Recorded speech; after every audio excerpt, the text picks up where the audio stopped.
అందరికీ నమస్కారం అండి. మీరు నేను ఒక మాట ఛానల్కి స్వాగతం. ఈరోజు నేను చెప్పబోయే మాట ఏంటంటే, ఈ మధ్య యూట్యూబ్లో అండి రాశి ఫలాలు చెప్తామని చెప్పి ప్రముఖుల ఫోటోలు పెట్టుకుంటారండి. నిజంగా ఆ ప్రముఖులే చెప్తారో లేకపోతే వాళ్ళ ఫోటోలు పెట్టుకునే డబ్బుల కోసం మధ్యలో ఎవరైనా చేస్తారో నాకు తెలియదు కానివ్వండి.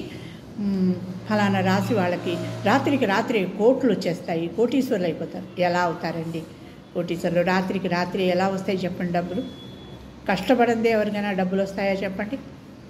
రాత్రికి రాత్రి కోటీశ్వరులు. ఎవరో 100లో 1000లో ఒక్కళ్ళకి లాటరీ టికెట్ అలా రావచ్చండి, కాదన్ను. కానీ మిగిలిన 99 మందికి రాదు కదండి. అందుకని ఇలాంటివి దయచేసి చెప్పొద్దని నా మనవండి. తర్వాత నీకు ఫలానా రాసి వాళ్ళకి 4 రోజుల్లో ప్రాణగండం ఉంది, చనిపోతారు వాళ్ళు అని. నిజంగా 4 రోజుల్లో చనిపోయే వాళ్ళకి ఇలాంటి మాట తెలిసిందంటే వాళ్ళు అదే ఆలోచించి 2 రోజుల్లోనే చనిపోతారండి. చావు చెప్పి రాదంటారండి, మరణం చెప్పి రాదంటారు. అందుకని అది వచ్చే టైంకి వస్తుంది, వచ్చేదాన్ని ఎవరు తప్పించలేరు కదండి. ఈ ముందే చెప్పడం వల్ల మనిషికి ఎంత ఆలోచన వస్తుందండి. అమ్మో మనం ఇంకా 4 రోజులు చచ్చిపోతా అంట, మనం ఇంకా ఉండంట అని చెప్పి ఆలోచన వస్తే మీరే ఆలోచించండి.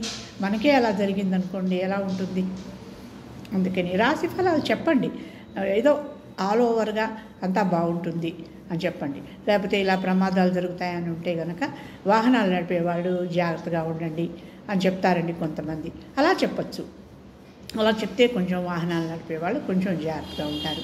అంతేగాని 4 రోజుల్లో ఫలానా వాళ్ళు చచ్చిపోతారంటే వాళ్ళకి ఎంత భయం వేస్తుంది. అమ్మో మనకి మరణం ఎలా వస్తుందో, ఏ విధంగా వస్తుందో అని చెప్పి ఆలోచనతో ఎంత బాధపడతారండి వాళ్ళు. ఆ ఉన్న 4 రోజులు కూడా వాళ్ళు సుఖంగా ఉండరండి. దీనికి ఎగ్జాంపుల్ ఒక అతను ఇలాగే అతనికి ఏదో జబ్బు చేసి అతను 1 రోజుల్లో చచ్చిపోతామని చెప్పాటండి డాక్టర్. చెప్తే అతనికి చాలా డబ్బు ఉందిటండి. నీకు బోల్డ్ డబ్బు ఉంది కదా, ఎలాగో 1 రోజులు ఎలాగో చచ్చిపోతావు, హాయిగా వెళ్ళి ప్రపంచం అంతా తిరిగిరా అని చెప్పాటండి. సరే అని చెప్పి ఇతను బయలుదేరి ప్రపంచం అంతా తిరిగి మొత్తం దేశాలన్నీ చూసుకొని వచ్చాటండి. మళ్ళీ ఆ డాక్టర్ దగ్గరికి అతను తిరిగి వచ్చేటప్పటికి 2 నెలలు అయిపోయిందండి.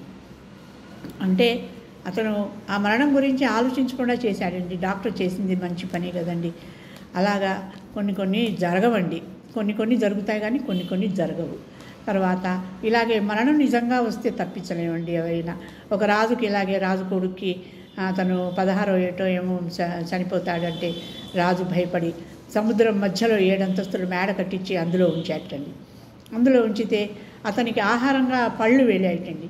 ఆ పళ్ళు యాపిల్ పండు కోయగానే అందులోంచి ఒక పురుగు వచ్చి కరెక్ట్గా అతను చనిపోయే టైంకి ఆ పురుగు వచ్చి అతను కుట్టిందటండి. అతను చనిపోయాడటండి. చూసారా, సముద్రం మధ్యలో మేడ కట్టి ఉంచినా కూడా మరణం వస్తే ఎక్కడున్నా తప్పించుకోలేమండి.